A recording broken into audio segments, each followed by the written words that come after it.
On étudie aujourd'hui un jour spécial Hanouka. On s'approche de la deuxième partie de Hanouka.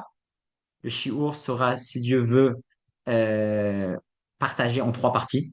Première partie, pourquoi la fête de Hanouka est spécialement liée au Hallel, au fait de louer Hachem et de remercier Hachem, comme nous dit la Gemara. On étudiera ce point dans les détails. Deuxièmement, lié toujours à l'obscurité, Yosef était dans l'obscurité totale, surtout en prison. Et c'est là où Hachem, où la Torah, le nomme l'homme de la réussite. Apparemment, il y a meilleur en réussite qu'être en prison. C'est bizarre. Quand il est emprisonné, c'est là où il a appelé l'homme de réussite. Et le troisième point, dans la paracha de cette semaine, le rabbi dit qu'il y a un lien profond entre la teshuva, le retour, le regret des frères de Yosef, comme quoi ils ont vendu leurs frères, ils ont maltraité leurs frères, et la fête de Hanouka. Donc, quel est le lien entre la teshuva des frères de Yosef et la fête de Hanouka? Donc, ça, c'est le troisième point. Et l'idée générale qu'on va essayer aujourd'hui d'étudier dans le détail, c'est comment gérer l'obscurité. On sait que l'obscurité, c'est l'élément principal, c'est les ingrédients principaux de la fête de Hanouka. Toute l'année, quand on fait les mitzvot, on fait des bonnes actions, on a normalement affaire à de bonnes choses. Soit c'est avec des aliments qui sont cachers, on est dedans. Hanouka, c'est une exception. On est dehors. Toutes les mitzvot, on ne fait pas dehors. Les mitzvot, on n'est pas la tradition juive, c'est pas d'être dehors, c'est d'être dedans, surtout. On étudie dedans, on prie dedans, on fait des mitzvot dedans, la maison. Mais tout d'un coup, Hanouka, on est dehors. On fait des démonstrations, on fait comment dire, on est dans la rue. On est dans la rue. On n'est pas habitué à être dans la rue. C'est pas dans nos mœurs habituelles. Mais Hanouka, c'est une exception. On est dehors, on allume dehors. Publicité, panneaux publicitaires. C'est Hanouka. Donc, Hanouka, on a affaire à l'obscurité. On a affaire à l'endroit qui est en dehors de la maison, là où on n'est pas à l'aise, là où c'est pas comme on voudrait. Le symbole d'être dedans, d'être à la maison, c'est là où on est à l'aise, là où on aime. Hanouka, ça nous apprend comment gérer les situations là où on n'est pas à la maison, là où on n'est pas à l'aise, là où c'est pas comme on voudrait, là où on est dans l'obscurité, pas comme on voudrait voir. Donc on voit plusieurs conseils que nous donne la Torah, que nous donne la Chassidoute, comment gérer. C'est très difficile à gérer ces situations pareilles parce que personne aime être là où il aime pas être. Personne aime gérer des situations de surprise négatives apparemment. Donc comment faire? Hanouka, c'est la fête qui nous enseigne comment gérer ces situations. Donc, euh, premier, euh, élément, c'est l'élément de Hallel ve'oda'a. La Gemara nous dit, dans la Masechet Shabbat, comme quoi euh, la fête de Hanouka est une fête là où nous devons louer et remercier Hachem. Et Rashi explique, qu'est-ce que ça veut dire devoir louer et remercier Hachem? Lo she'asurim be'melacha ela nikveu ela likrot alel velomar alanissim ve'oda'a. Nous dit Rashi, qu'est-ce que ça veut dire louer Hachem? C'est-à-dire, ne crois pas que pendant Hanouka, t'as pas le droit de travailler, comme Pessah, comme Shavuot, comme Sukkot. Non, Hanouka, tu peux travailler, mais la seule chose qu'on te demande, c'est de louer Hachem, de dire le Hallel, et de dire merci, de dire Alanissim. Comme ça, Rashi, définit la Gemara, la fête de Hanouka. À ce propos, on peut se poser une question simple, mais apparemment, on lit le Hallel et on dit merci à Hachem, pas que à Hanouka. On dit le Hallel aussi durant d'autres fêtes, durant Pessah, Sukkot. Il y a plein d'autres fêtes où on dit le Hallel. Pourquoi spécialement Hanouka, c'est la fête du merci, tout d'un coup? D'ailleurs, on chante aussi dans Anerot Alalou, les Hodot ou les Hallel, les Hodot ou les Hallel. Donc, c'est vraiment la fête du merci. Comment ça se fait? Pour comprendre cela, on va faire une petite préface en comprenant quelle était vraiment la méthode, quelle était la philosophie des Grecs durant la fête de Hanouka. Qu'est-ce qu'ils ont essayé de faire et comment nous on leur répond? Comment on ne tombe pas dans le piège des Grecs? Le Midrash nous dit, à propos des Grecs, basé sur le passouk Vechocher, quand Hachem a créé le monde, il a créé l'obscurité et la lumière. La Torah nous dit Vechocher, c'est quoi l'obscurité? C'est l'exil de la Grèce. C'est la Grèce. La Grèce, c'est l'obscurité. Pourquoi? Car ils ont rendu obscurs nos yeux en décrétant comme quoi on doit écrire sur les cornes des taureaux que nous n'avons pas de part, que nous ne croyons pas en Hachem. Ça dit le Midrash.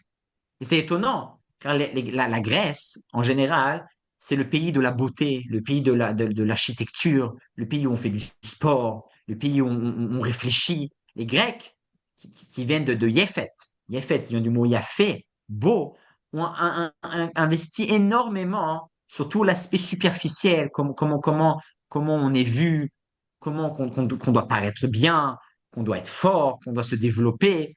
Ça, c'était les Grecs. Et quand bien même, ces mêmes Grecs sont un peu l'obscurité. Là où on voit rien, là où il n'y a rien de beau à voir. L'obscurité, c'est pas beau l'obscurité. Comment ça se fait? Comment ça se fait que les Grecs, eux, toute leur force, c'était la beauté. Eux, c'est ce peuple est nommé par le Midrash le peuple de l'obscurité, le peuple du rocher. Nous dit la Chassidoute, basé sur un passouk d'ailleurs de Daniel. Daniel nomme les Grecs une chèvre. Ou tzfira izim igdil admeod. Pourquoi une chèvre? La Gemara nous dit une chèvre, comme plusieurs autres animaux, elle est effrontée. Comme par exemple le chien aussi est effronté. Hein. De quelle manière il est effronté? Le chien, il peut attaquer des animaux beaucoup plus forts que lui. Alors, il est tout petit, il va attaquer un lion. Il a pas peur. Il est effronté. Pareil, la chèvre, elle saute, elle va à droite, à gauche, elle a une forme d'arrogance. Et en quoi les Grecs sont aussi effrontés, ils sont aussi chutzpah, comme on dit, c'est dans le fait que le grec nous dise Dieu, il existe. Oui, on sait que Dieu, les Grecs ne remettent pas en cause l'existence de Dieu. Mais les Grecs nous disent Dieu, il existe. Mais je t'en supplie, tu le vois ou tu le vois pas? Non, on voit pas Dieu. Donc, qu'est-ce que tu perds ton temps hein, à prier 3 fois par jour, prendre des risques pour ce qui a marqué dans sa Torah? Arrête, je t'en supplie. Ce qu'on voit, donne du crédit à ce que tu vois. Tu travailles, plus tu vas gagner de l'argent.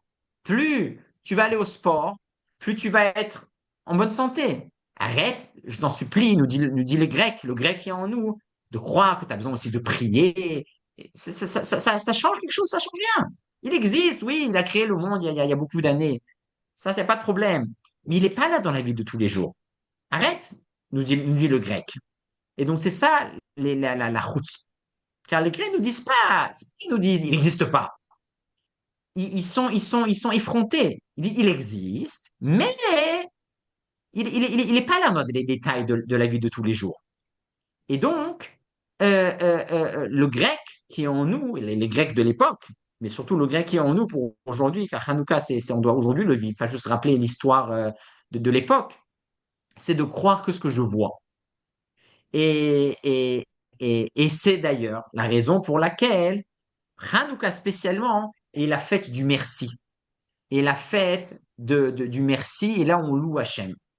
Parce que merci, qu'est-ce qui se passe quand je dis merci à quelqu'un? C'est pour ça que c'est un grand, il faut très vite se vexer, quelqu'un il dit merci, il dit pas merci, c'est très sensible, ce domaine-là. Car quand je dis merci, je reconnais que j'ai reçu de quelqu'un. C'est pour ça que quelqu'un, c'est compréhensible, il peut être vexé. Parce que si quelqu'un ne me dit pas merci, c'est-à-dire qu'il ne reconnaît pas que je lui ai donné. C'est comme si bah, c'est à moi. Il n'y a pas un merci. Quand je dis pas un merci, d'une certaine manière, j'ignore que la personne m'a donné quelque chose. C'est ce qui se passe. C'est pour ça que les gens se vexent. C'est compréhensible d'une certaine manière. Et donc, quand Hanouka, spécialement Hanouka, met le point et met l'accent sur le fait de dire merci, quand je dis merci à Hachem, c'est que je reconnais Hachem, je suis en vie Hachem, je suis en bonne santé. Hachem, j'ai une parnassa, j'ai de quoi m'acheter des habits, de la nourriture, j'ai où habiter. C'est pas seulement parce que je travaille, parce que je vais à la salle de sport, parce que je fais attention à manger de cette manière et pas de cette manière, donc je suis en bonne santé. Non, non, non, non, non. Dis merci à Hachem.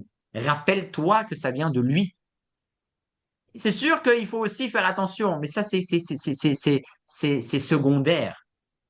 L'essentiel de notre santé, l'essentiel, il y a plein de gens qui font très attention à ce qu'ils mangent et ils peuvent être en mauvaise santé. Il y a pas de gens qui travaillent comme des fous et ils n'ont pas d'argent.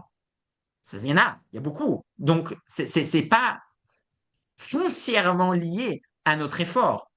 La vraie raison, c'est Hachem, il est derrière. Avec les raisons qu'il a, il donne ou il donne pas.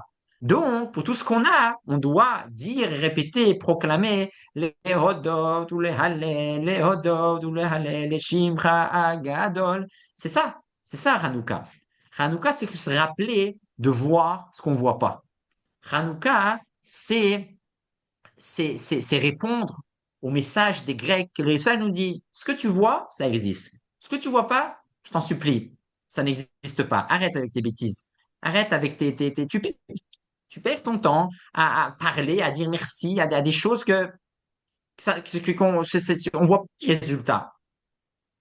Mais Hanouka nous rappelle de ne pas, de changer de lunettes.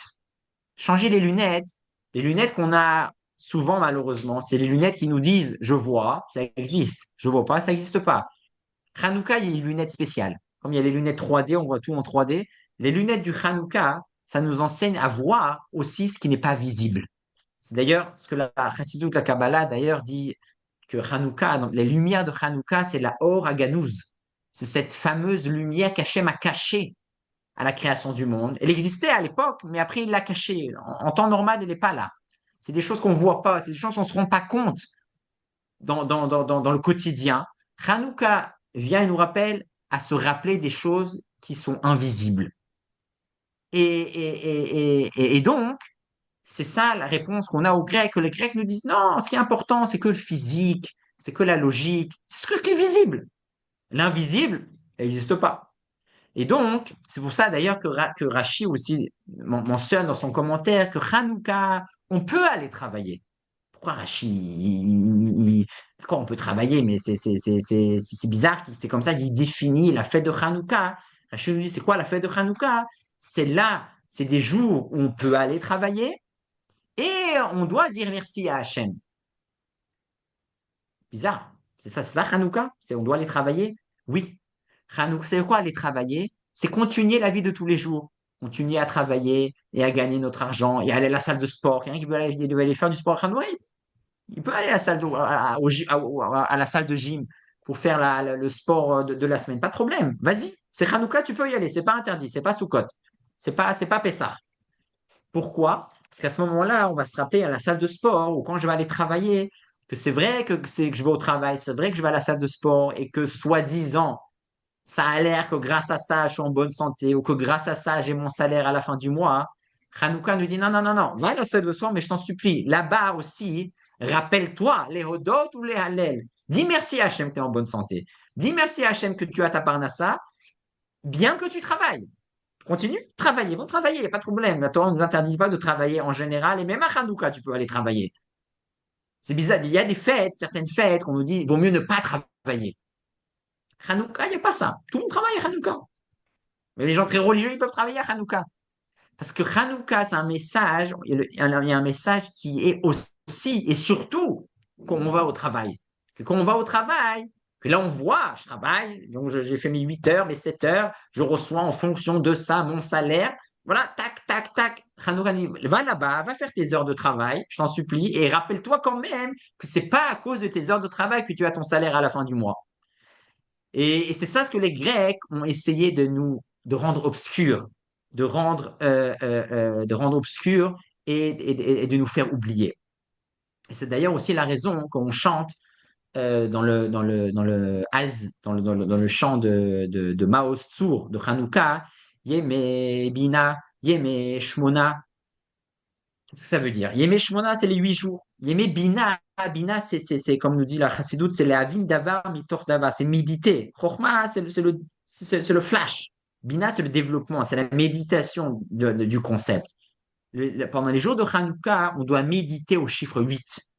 On doit méditer au fait qu'Akadosh Baruch Hu, il est attaché au numéro 8. C'est quoi le numéro 8? C'est le numéro qu'on ne voit pas. Le numéro 7, c'est la nature. C'est les 7 jours de la création. C'est ce que je vois. Ce que tu vois, tu vois. Nous dit Hanouka, Yeme Bina, Yeme Shmona. Essayons, durant la fête de Hanouka, de méditer, de réfléchir à voir ce qui est invisible, à voir le chiffre 8, à méditer. Et c'est ça le message de Hanouka. Comment on fait ça? Comment on arrive? Qui nous aide? C'est pas évident, à voir ce qu'on voit pas, c'est pas gagné. Déjà, à voir ce qu'on voit, c'est difficile. À voir ce qui est visible, c'est pas facile. Alors maintenant, on doit même voir ce qu'on voit pas. Nous dire Hanouka, qui va nous aider à faire ça? Comment dans la vie on peut réussir à voir pas seulement ce qui est visible, mais à voir aussi ce qui est invisible? C'est le Kohen Gadol. On voit que le Kohen Gadol est très très très présent dans l'histoire de Hanouka. Quelque chose, le Kohen Gadol, pas souvent du Kohen Gadol. Un petit pour, oui.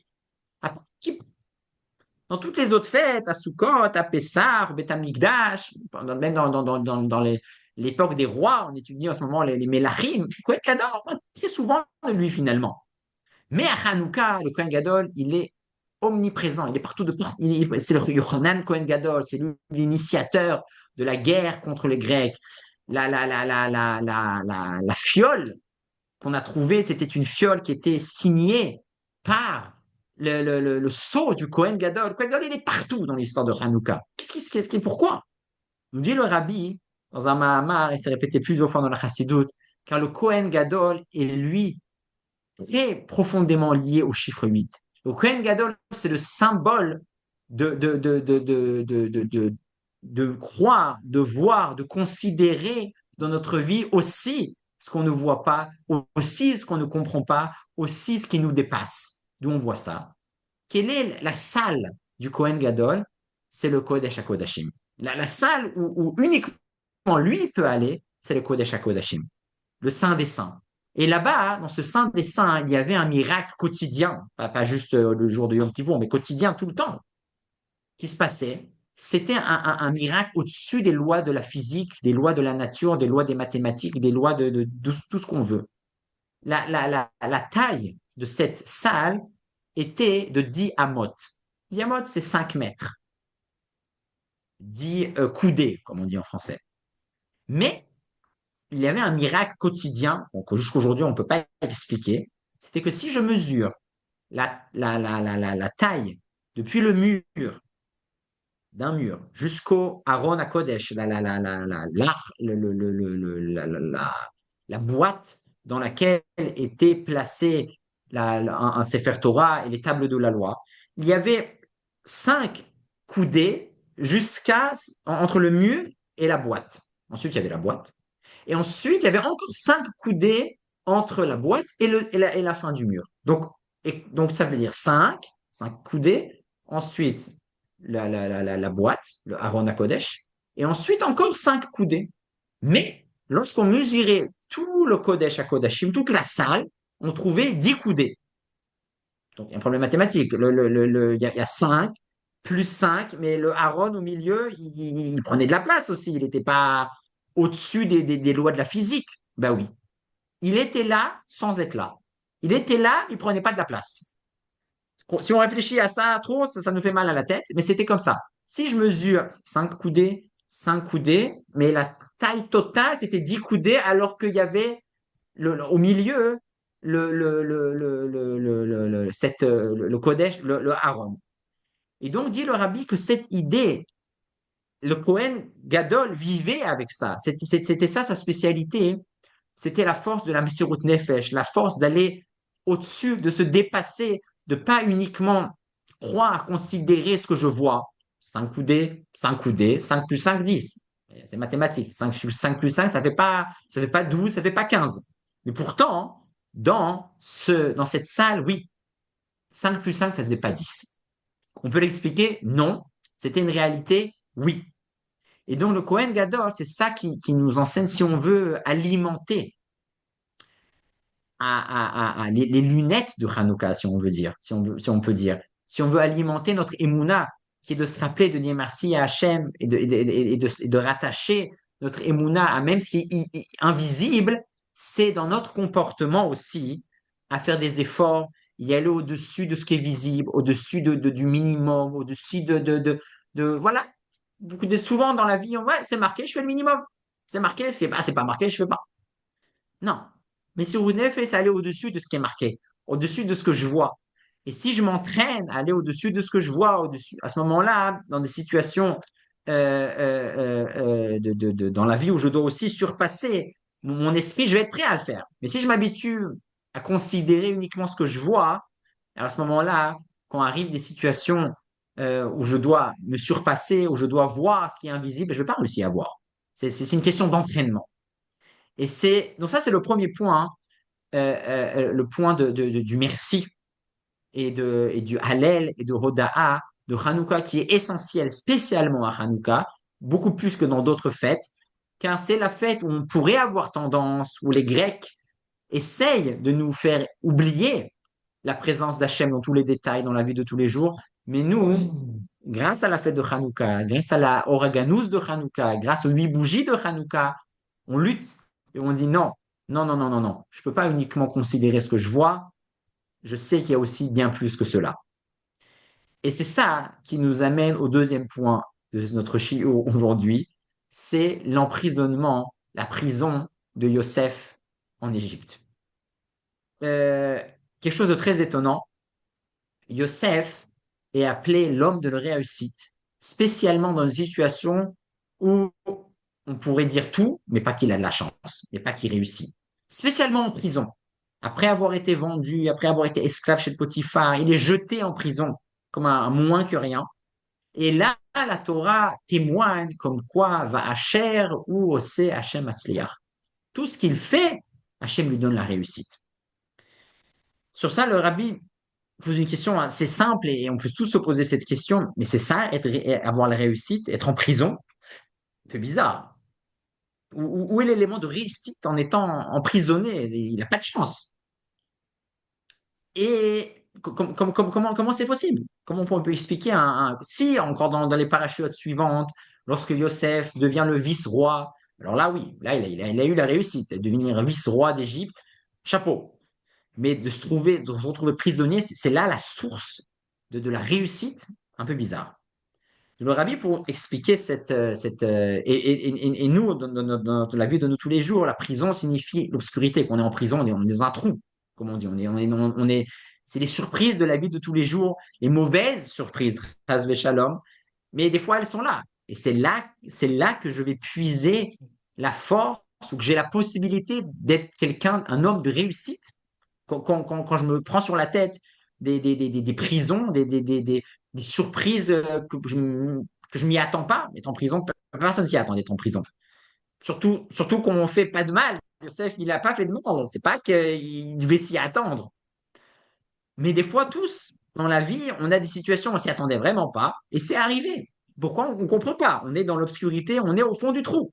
Et c'est là que la Torah dit, il a la réussite. Très bizarre. Le rabbi, pour expliquer ça, explique le concept de la réussite. C'est quoi avoir la réussite? C'est quoi avoir du mazal, comme on dit? C'est pas devenir riche. C'est pas accomplir mes rêves. Non, c'est pas ça, avoir la réussite. Pas du tout. Avoir la réussite, c'est sentir Hachem. C'est ça, avoir la réussite. Quand je sens Hachem à travers mes actions, ou quand je vois quelqu'un et je lui dis, waouh, lui, il a la réussite. C'est dire quoi, il a la réussite? Quand je dis ça sur quelqu'un, c'est que je sens, waouh, il y a quelque chose qui le porte. Il y a un miracle qui le porte. C'est pas possible que c'est que grâce à lui.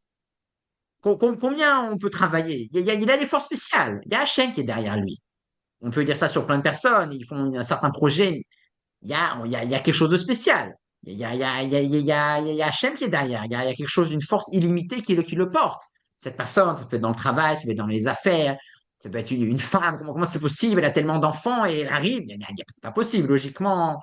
On peut trouver chacun des situations donc, on se dit euh, il a réussi.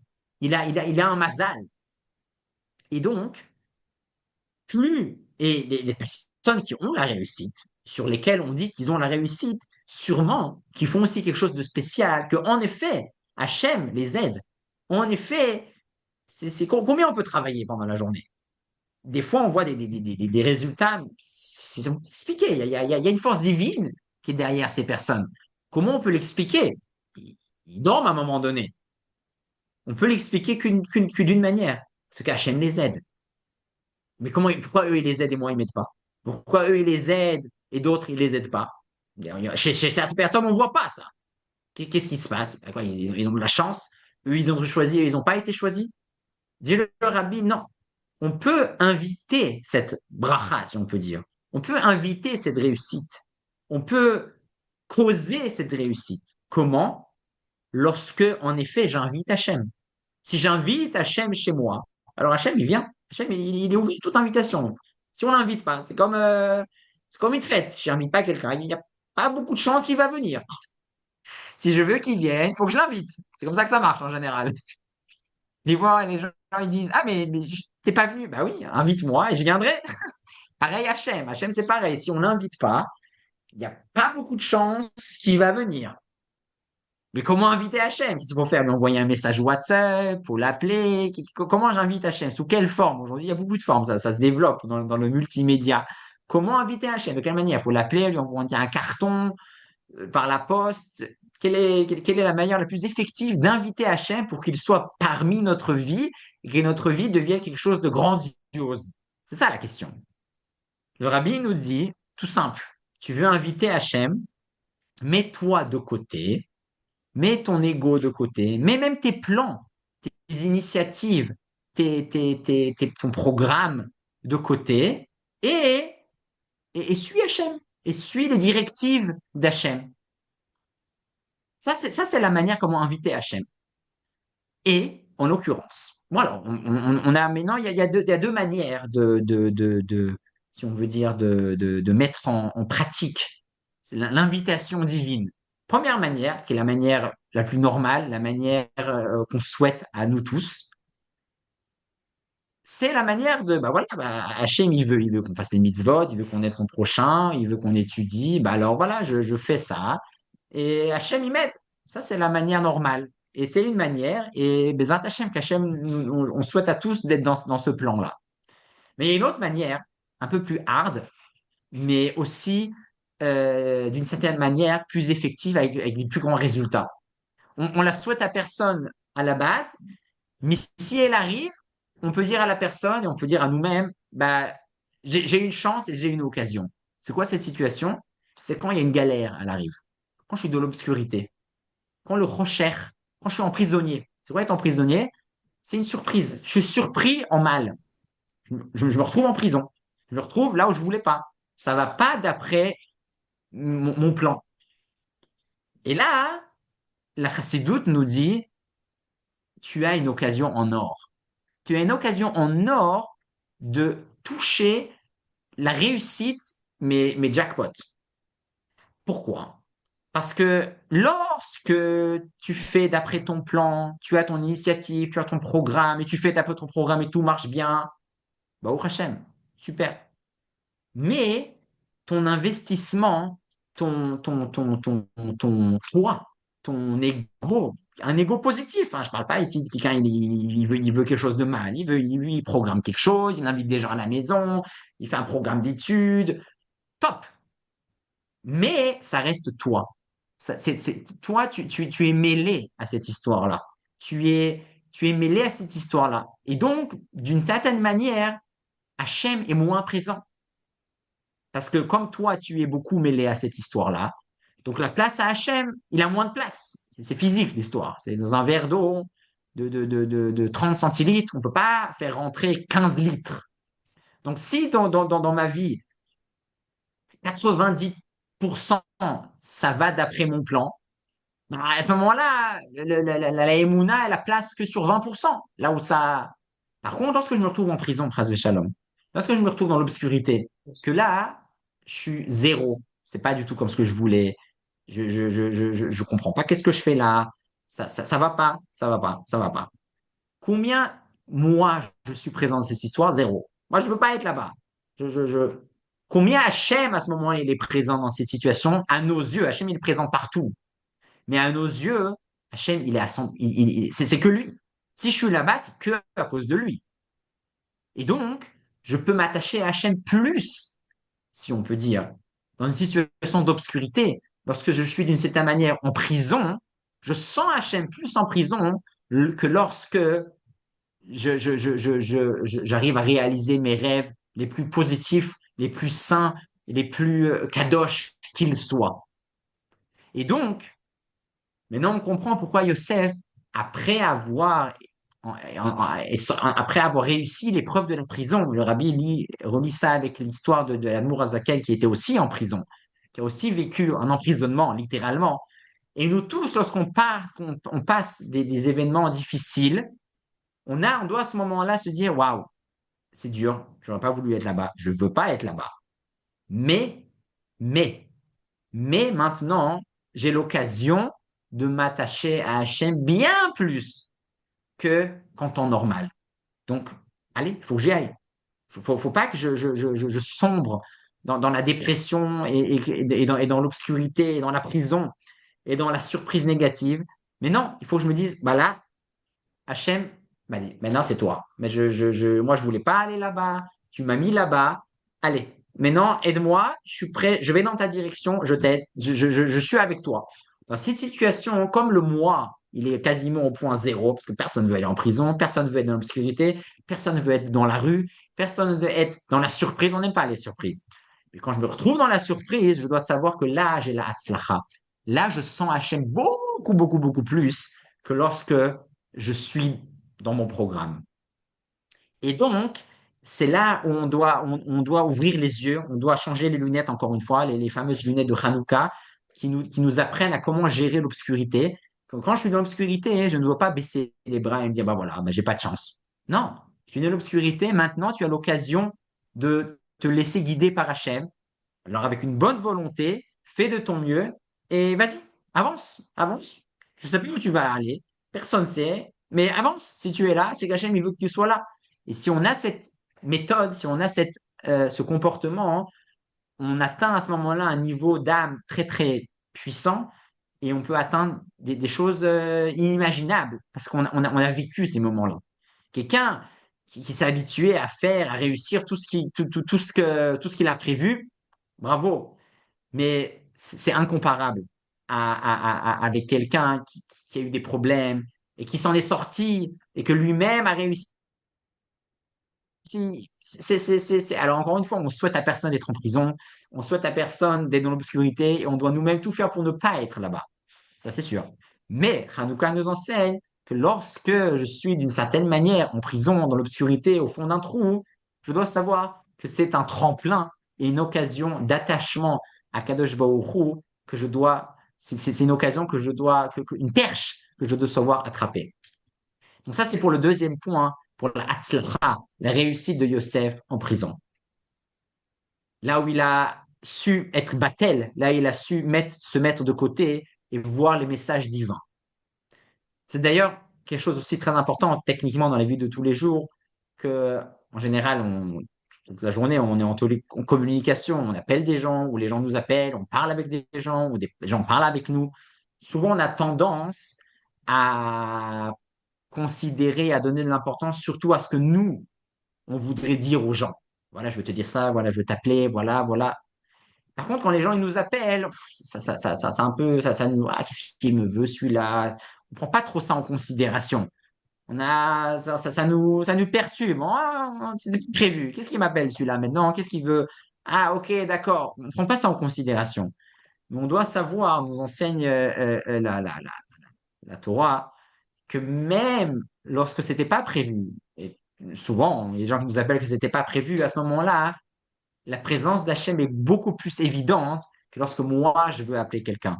Quand moi, je veux appeler quelqu'un, même si c'est pour une super raison, en or, je veux l'aider, je veux le sauver, ça reste mon idée. Donc, d'une certaine manière, mon âme animale, elle est liée à ça. Lorsque c'est quelqu'un qui m'appelle, et que moi, je reçois cet appel, c'est Hachem qui m'appelle. Donc, je dois considérer cet appel, faire attention Et si je fais attention à cet appel, je me lie à Hachem d'une manière très, très, très puissante, beaucoup plus que lorsque moi, j'essaye de contacter quelqu'un parce que moi, je pense qu'il faut faire ça, parce que moi, je pense que je dois aller dire ça. C'est sûr, évidemment, qu'on peut pas se dire, bah, alors, je fais rien, hein. J'attends qu'on m'appelle. Comme ça, c'est Hachem. Non, ça ne veut pas dire ça. Nous, on doit appeler, nous, on doit être actifs. Mais la vie, elle est remplie aussi de messages qu'on nous appelle, que cette situation s'amène à nous. Et donc, c'est à nous de Jack, I'm savoir de on a réagir et pas call. l'ignorer. I'm on Parce a que call, souvent, Jack. souvent, No, souvent, on annule et on ignore. Ah, on n'a pas le temps pour ça. On ignore ça et ça et ça. Laisse-moi me concentrer avec mon projet. Faut pas ignorer, hein. Je dis pas qu'il faut passer notre temps à répondre aux gens, mais considérer déjà. Au moins considérer et ne pas ignorer, c'est très très très important. Au moins répondre déjà. Au moins répondre ou rappeler, répondre à la question, c'est déjà très très bien. Dernier point qui est lié aussi à Hanouka, il est lié aussi à la paracha de notre semaine, c'est la teshuva des frères de Yosef suite à leur faute de l'avoir maltraité, de l'avoir vendu, de l'avoir essayé de le tuer. Réhouven, dans notre paracha, suite à la teshuva, les frères disent ah on est fautif, c'est à cause de notre faute que maintenant nous arrive tout ce mal. Puis Yosef est très dur avec ses frères. Il leur dit il les prend pour des espions. Il leur dit d'amener Binyamin et les frères ils savent plus quoi faire. Ils sont un peu perdus. Et Réhouven, lui aussi, enfonce, les enfonce, ils leur disent, mais oui, je vous avais dit de ne pas le tuer, de ne pas, même quand je vous ai dit, Rachid nous dit, quand je vous ai dit euh, de le jeter dans le puits, Réhouven voulait le sauver, Réhouven voulait sauver Yosef, mais ils l'ont pas écouté. Et donc, le rabbi pose une question assez simple et très puissante. Les frères de Yosef, ils se sentent mal. Ils ont compris qu'ils ont fait quelque chose de mauvais. Quelqu'un qui arrive déjà à là, aide-le. Dis-le, bah, tu sais quoi, vas-y, c'est fait, c'est fait. Maintenant, tu veux regretter, tu veux tourner la page, tu as compris ta faute, bravo. Non, Rouven, c'est pas ça qu'il fait. Rouven, il enfonce le clou. Rouven, il leur dit, après avoir écouté comme quoi les frères disent, Aval, Hachemi, Manachnu, on est fautifs, c'est pour ça que toutes ces galères, toutes ces souffrances nous arrivent. Réhouven dit, mais oui, je vous avais dit de ne pas le jeter, de ne pas fauter avec notre frère. Et vous n'avez pas écouté. Et voilà maintenant maintenant vous payez le prix. Rabbi pose une question simple, mais il dit, mais Réhouven, il est dur aussi. Yosef aussi, c'est une question que tout le monde se pose. Yosef aussi, il est dur avec ses frères. Il a compris qu'ils regrettaient, il a même entendu qu'ils regrettaient. Il aurait pu dire, bon voilà, ils veulent pas, ils ont accepté, c'est bon, maintenant on arrête. Non, non, non, non, non, ils enfoncent le clou, ils enfoncent le clou. On dirait que c'est cruel presque. D'accord, ils ont fait ce qu'ils ont fait. Ça y est, maintenant, on tourne la page. Qu'est-ce qui se passe? Pourquoi ils sont tellement durs? Le rabbi, pour répondre à cette question très, très puissante, amène un concept très, très important, qui est le concept du libre arbitre. On sait tous que nous avons le libre arbitre. Mais à propos de ce libre arbitre, qui va nous aider à comprendre cette histoire de teshuva, de repentir, de retour des frères de Yosef, le rabbi met le doigt sur un détail intéressant, que lorsque Rambam, Maïmonide, parle de la teshuva, il parle de la teshuva dans les halachot de... il parle de libre arbitre dans les ilchot teshuva. Le libre arbitre, c'est une notion essentielle. C'est la base de la vie, de croire, de savoir qu'on a le libre arbitre.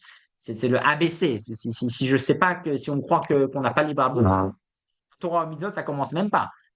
Et quand même, étonnamment, le Rambam, au lieu de parler du concept du libre arbitre dans les premiers chapitres, il parle de la croyance en Hachem, des choses vraiment basiques, essentielles, fondamentales de la vie. Mais le libre arbitre, il attend. Beaucoup plus tard, dans les lois de Teshuvah, il parle du libre arbitre. C'est bizarre. Le libre arbitre, c'est un petit détail. Et pourquoi ça fait partie des lois de la Teshuvah? Alors, dans le contexte de la de Rambam, le Rambam dit, oui, étant donné que nous avons tous le choix de faire le bien ou le mal. Donc, étant donné que c'est comme ça, lorsque je fais le mal, c'est vraiment à cause de moi, parce que j'ai décidé de faire le mal.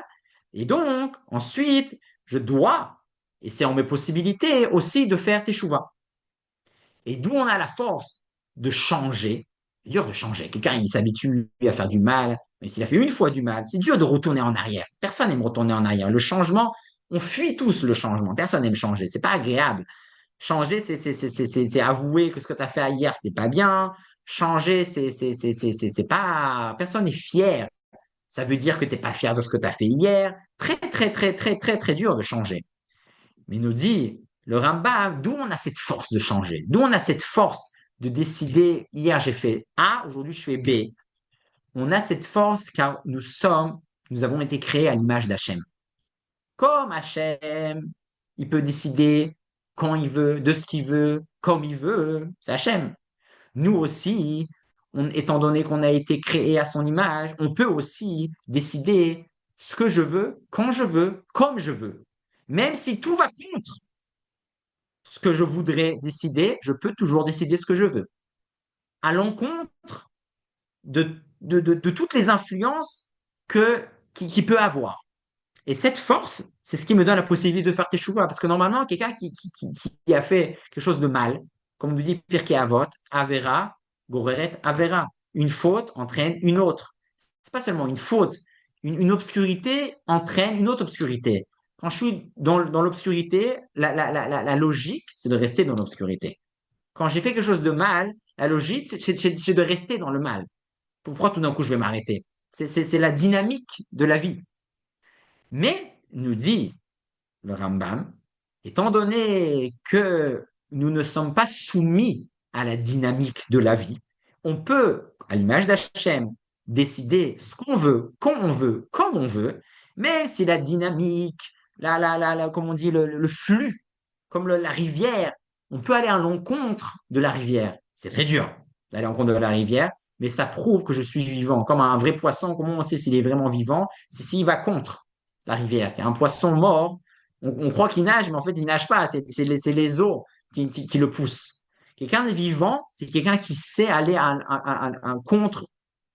contre les vents, comme on dit. Contre même soi-même. Même moi-même, je voudrais faire ça, mais je dis non, je fais pas. Je sais dire non à moi-même. C'est un signe que je suis vraiment vivant. C'est un signe que j'ai la force divine en moi. Et maintenant, on comprend pourquoi la force de la teshuva, le libre arbitre, le vrai libre arbitre, est lié essentiellement, surtout, et basé sur le concept de la teshuva. Car le vrai signe que nous avons libre arbitre, c'est le signe qu'on peut, la vraie preuve que nous avons libre arbitre, c'est que nous pouvons faire teshuva. Parce que si on n'avait pas eu le libre arbitre, on ne pourrait pas faire teshuva. Parce que à ce moment-là, je reste dans la dynamique de la mauvaise personne que je suis ou de la mauvaise atmosphère dans laquelle je suis. J'ai pas les forces d'aller contre. Je suis dans le mal, je suis dans l'obscurité. Je suis les mauvaises énergies dans lesquelles je suis. Dit la Torah, non. Tu es dans l'obscurité à cause de toi ou pas à cause de toi, à cause de la situation, à cause de mauvaises surprises. On a tous les forces de sortir de l'obscurité comme on veut, quand on veut, à quel moment on veut. Et personne ne peut dire non, j'ai pas de chance. Non, je suis dehors, je suis dans l'obscurité, je suis dans la lumière obscure de Hanouka, ben je reste là-bas. Parce que je ne peux pas. Je suis une victime. Je suis une victime de l'obscurité de ma vie. Dire Hanouka, non. Non. Hanouka dit allume une lumière dans l'obscurité. Bien qu'il y a dans l'obscurité, tu n'as pas les forces. Tu ne veux pas allumer cette lumière. Tu dis, ben, je reste. Je reste dans l'obscurité. Qui je suis, moi, pour aller contre cette obscurité tellement dense dans laquelle je suis? J'arrête, c'est bon, abandon. Drapeau blanc. Hanouka, c'est contraire au drapeau blanc. Hanouka dit, ça n'existe pas, le drapeau blanc. Le drapeau blanc, c'est pas juif. On peut tous, quand on veut, comme on veut. On a cette force très, très, très, très puissante qui est indomptable. On est tous des lions indomptables. Personne ne peut dire, ah, mais c'est voilà, c'est à cause de ça, c'est à cause de ces influences. Je peux pas. Je peux pas. Il n'y a pas de je peux pas. Je peux pas, c'est pas juif. C'est pas Hanouka de dire je peux pas. Hanouka, c'est je peux. Je peux, même si tout va contre. Et c'est pour ça que dit le rabbi que la lumière de Hanouka est foncièrement, essentiellement liée à la Teshuvah des frères de Yosef. Et c'est pour ça que les frères, que Réhouven et que Yosef, et surtout Réhouven dans notre contexte, dit à ses frères, oui, vous avez fauté. Arrêtez de faire Teshuvah, ne faites pas Teshuvah juste, voilà, cause de, maintenant on a des galères, maintenant on a des souffrances, des années plus tard. Alors on regrette. Quelqu'un qui regrette parce qu'il souffre, parce que maintenant, voilà, la vie lui fait payer les fautes qu'il a fait. C'est pas une vraie teshuva. Il fait teshuva parce qu'il est encouragé. Les fautes, les souffrances l'encouragent à faire teshuva. Alors, je fais teshuva, alors je regrette. Voilà, je vois, j'ai compris.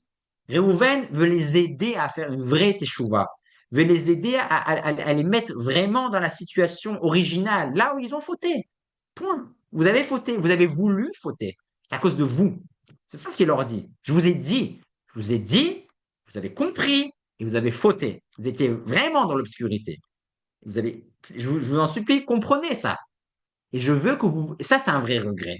Si je regrette 15 ans après, parce que maintenant on me fait payer, parce que maintenant j'ai les punitions, voilà, c'est la punition qui me fait faire des chouvas. Donc il y a un certain élan. Je n'ai pas vraiment choisi de faire tes chouvas. Pensez que je choisis vraiment de faire tes chouvas, c'est pas parce que maintenant on me tape sur la tête. Parce que maintenant j'ai décidé. J'ai décidé, parce qu'il y a personne qui me force à décider. Moi-même, moi tout seul, comme un grand garçon, j'ai décidé de faire tes chouvas. Et c'est ça que Réhouven les pousse à arriver à là. Réhouven, il les aime, ses frères. Il leur veut pas, il est pas cruel avec eux. Il veut pas enfoncer le clou. Il fait pas ça d'une manière méchante. Il veut les pousser à un vrai niveau de teshuva, là où ils vont vouloir eux-mêmes. Pas parce que, comme ils ont dit dans le passouk avant, Alken ba'a alenu atzra azot. À cause qu'on a fait cette faute, voilà, maintenant on est dans la galère, maintenant voilà, ils se vengent, maintenant on n'a plus à manger. Ils se rendent compte qu'ils payent les prix. Quelqu'un qui regrette que parce qu'il paye les prix, il n'a pas le vrai libre arbitre. Le vrai libre arbitre, c'est quand je fais vraiment parce que moi j'ai décidé, pas parce qu'on m'a dit de faire, pas parce qu'il y a un élan qui va dans cette direction. Je suis dans l'obscurité la plus totale. Personne m'aide. Je suis tout seul avec ma faute, avec mon obscurité. Et là, j'ai les forces de dire non. C'est ça, Hanouka. Hanouka, c'est non. Hanouka, c'est dire non à l'obscurité. Et Hachem nous donne les forces. On doit savoir qu'on a tous cette âme divine qui il peut aller à l'encontre de tous les vents, à l'encontre de toutes les rivières. On peut aller à l'encontre. Et donc, c'est ça, le rabbi dit que c'est ça la force qu'on a eue à Hanouka, les Hishmonaïm, ils ont commencé à aller contre une armée énorme. C'est illogique ce qu'ils ont fait. Ils étaient fous. Ils ont voulu. Ils avaient le libre arbitre. On a tous aussi ce libre arbitre, chacun dans son domaine, chacun dans son niveau, de dire non et de se lever et d'aller à l'encontre dans l'obscurité dans laquelle on est pour pouvoir avancer. Donc, on va juste résumer les 3 points que nous avons aujourd'hui étudiés.